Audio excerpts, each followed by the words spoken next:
BBC news আন্তর্জাতিক সংবাদে আপনাকে স্বাগতম। শুরুতেই সংবাদ শিরোনাম, এরপর বিস্তারিত। উপযুক্ত সময়ে ইরানকে খতম করতে প্রস্তুত যুক্তরাষ্ট্র। ট্রাম্প।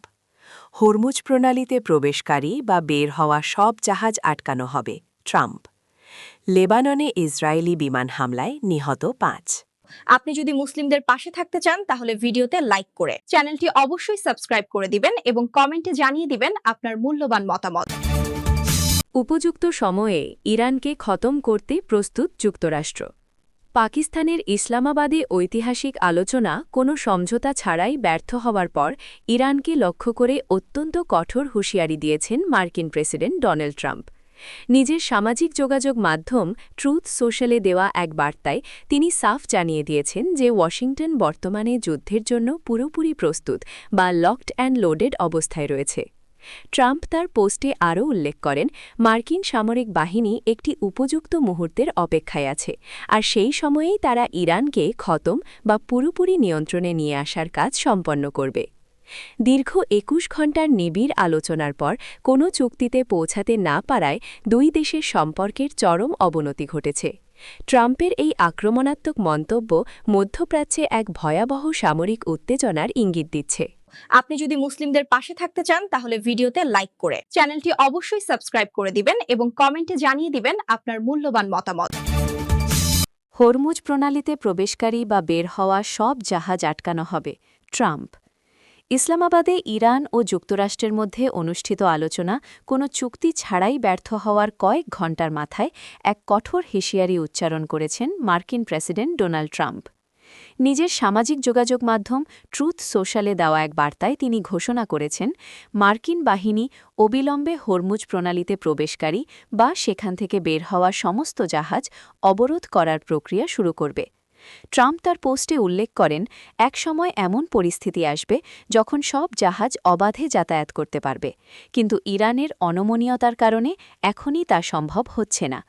তিনি আরও জানান যে আন্তর্জাতিক জলসীমায় যেসব জাহাজ ইরানকে টোল বা মাশুল প্রদান করেছে সেগুলোকে খুঁজে বের করতে এবং বাধা দিতে তিনি মার্কিন নৌবাহিনীকে নির্দেশ দিয়েছেন। ট্রাম্পের মতে, যারা ইরানকে অবৈধ টোল দেবে, মুক্ত সমুদ্রে তাদের কোনো নিরাপদ চলাচলের নিশ্চয়তা থাকবে না। এই কঠোর পদক্ষেপের ঘোষণা মধ্যপ্রাচ্যের এই গুরুত্বপূর্ণ নৌপথে নতুন করে চরম উত্তেজনার সৃষ্টি করেছে। আপনি যদি মুসলিমদের পাশে থাকতে চান তাহলে ভিডিওতে লাইক করে চ্যানেলটি অবশ্যই সাবস্ক্রাইব করে দিবেন এবং কমেন্টে জানিয়ে দিবেন আপনার মূল্যবান মতামত। ইরানের প্রেসিডেন্টের সঙ্গে পুতিনের ফোনালাপ, কী কথা হলো? ইসলামাবাদে ইরান ও যুক্তরাষ্ট্রের মধ্যে অনুষ্ঠিত আলোচনা ব্যর্থ হওয়ার পর ইরানের প্রেসিডেন্ট মাসুদ পেজেশকিয়ানের সঙ্গে টেলিফোনে কথা বলেছেন রুশ president Vladimir Putin. Interfax news এজেন্সির প্রতিবেদনে জানানো হয়েছে, এই ফোনালাপে পুতিন মধ্যপ্রাচ্যে শান্তি প্রতিষ্ঠায় রাশিয়ার পক্ষ থেকে সব ধরনের সহযোগিতা অব্যাহত রাখার অঙ্গীকার ব্যক্ত করেছেন।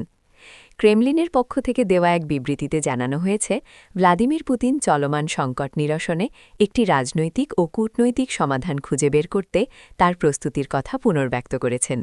একই সঙ্গে মধ্যপ্রাচ্যে একটি ন্যায়সঙ্গত এবং দীর্ঘস্থায়ী শান্তি প্রতিষ্ঠার লক্ষ্যে মধ্যস্থতাকারী হিসেবে কাজ করার বিষয়েও তিনি সদিচ্ছা প্রকাশ করেছেন।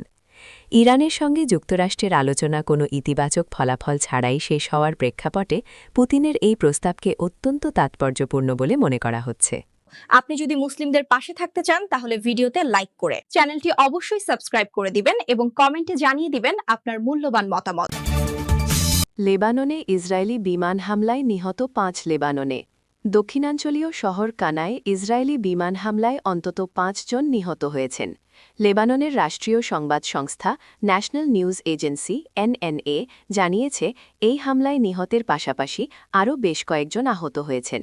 ঘটনার পরপরই বেসরকারি প্রতিরক্ষা দলের সদস্যরা উদ্ধার অভিযান শুরু করেন এবং আহতদের চিকিৎসার জন্য পার্শ্ববর্তী টায়ার শহরের হাসপাতালগুলোতে স্থানান্তর করা হয়েছে।